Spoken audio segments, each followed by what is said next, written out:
Breaking developments out of Washington, D.C., where lawmakers just passed a bill that will soften the blow on on your paycheck from the fiscal cliff fall. The bill had already passed the Senate that would avoid tax hikes for all Americans earning less than $400,000 a year.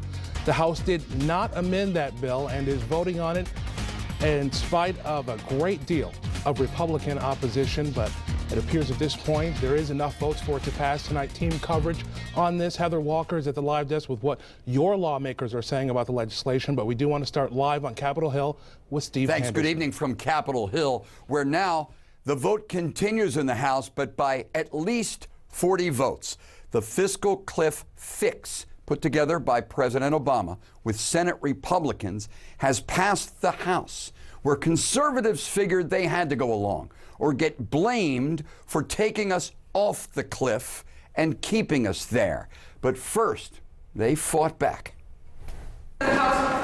It was a struggle between Speaker John Boehner and more conservative Republicans like Paul Ryan and Eric Cantor, the House Republican leader who walked with the Speaker, but this afternoon opposed the fiscal cliff deal that Boehner tonight would allow to pass the House. Is passed.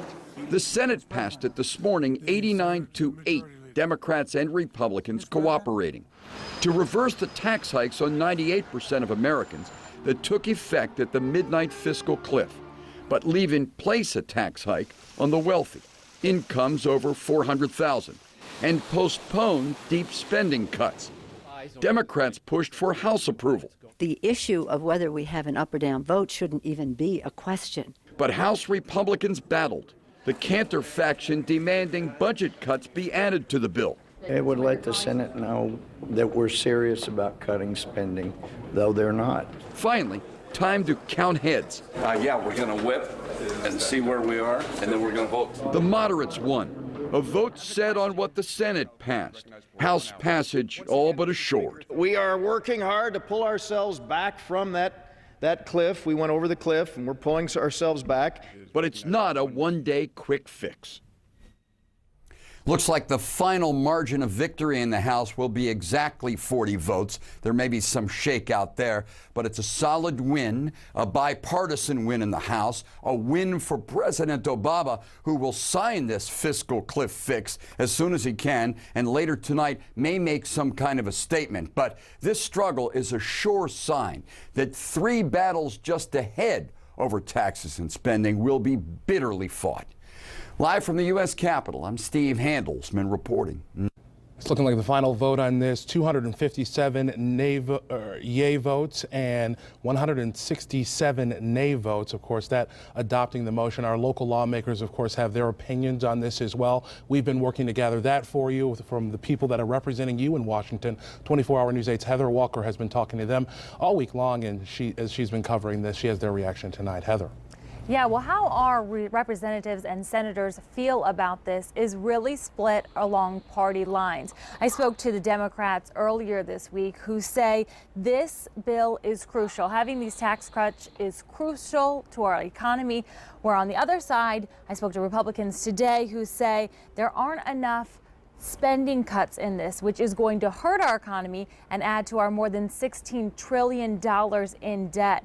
I spoke to Justin Amash earlier today, and here's what he had to say about this bill after tweeting that the Senate gave America the middle finger by passing this bill.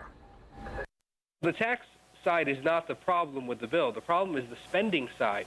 You can't have a bill that increases spending by hundreds of billions of dollars and be serious, because it's unacceptable and immoral to keep passing this burden on to the next generation, our children and grandchildren, who are going to have to deal with it. They're going to have a lower standard of living if we don't deal with it now. And he was speaking specifically about the more than $16 trillion of debt that the nation is now in. We reached out to both of our Democrat senators today. They did not have time to comment. Now, this bill will raise taxes on those making more than $400,000 or a household income of more than $450,000, while delaying a series of spending cuts for 2 months while middle-class families keep their current income taxes. But brace yourself for many other new tax hikes.